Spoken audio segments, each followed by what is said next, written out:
هغه فکرونه چې په ژور خفګان اخته کسې لري.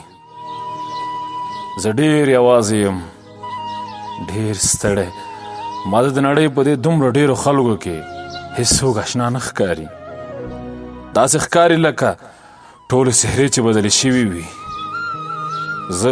زه یو چېرته ګیر پاتې یم. زما هېڅ منزل نشته، زما خو لاره هم نشته. زه نه پوهېږم چې ځان سره څه کوم. زه ځان چېرته یوسم. بس دومره پوهېږم چې زه ډېر ستړی شوی یم، ډېر زیات. له ځانه، له خلکو، له اړیکو او له خپل ساګانو. زه آرام غواړم، د مرګ غوندې آرام غواړم، د مرګ غوندې آرام.